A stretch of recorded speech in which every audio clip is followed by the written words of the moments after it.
In this video, we'll provide tips to aid in suturing efficiency and to maintain the sterile field. Suture control is important. The surgeon demonstrates two methods she uses to control excess suture when beginning a ligature or incisional closure.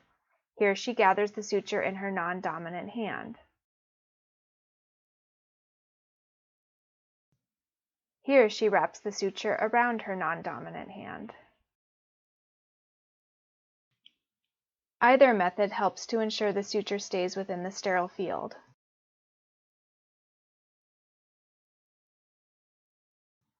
In most cases, thumb forceps should be held using the pencil grip.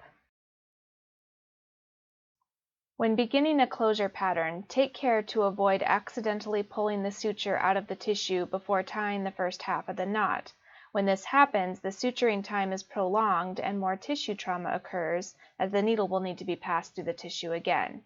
Remember to practice efficient suturing over and over on the models until it becomes muscle memory. During the RABS student assessments, this is often a reason for prolonged suturing times. Here the veterinarian slows her movements and ensures she has the end of the suture in the needle drivers before tightening the first throw.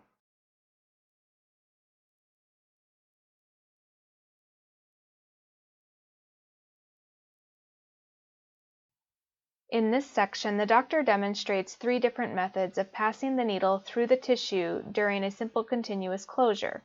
She also demonstrates the finger method and the thumb forceps method of efficiently placing the needle back into the jaws of the needle driver following each tissue bite.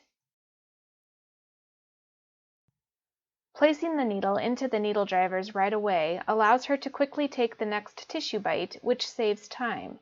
Remember, time is trauma.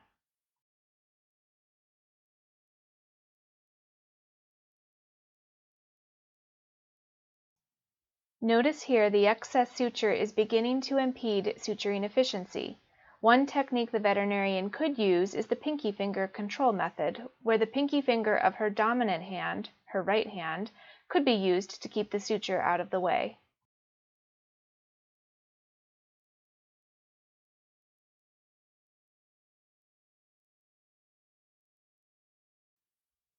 Here the veterinarian demonstrates careful technique to keep the knots square and flat.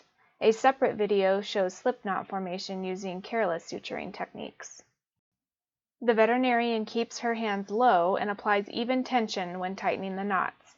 She alternates the direction of her hands for each throw, and she ensures the needle driver jaws are slightly open when grasping the loop to further allow even tension. Notice the veterinarian keeps both of her hands near the incision and relies on wrist movement to alter the direction of her throws.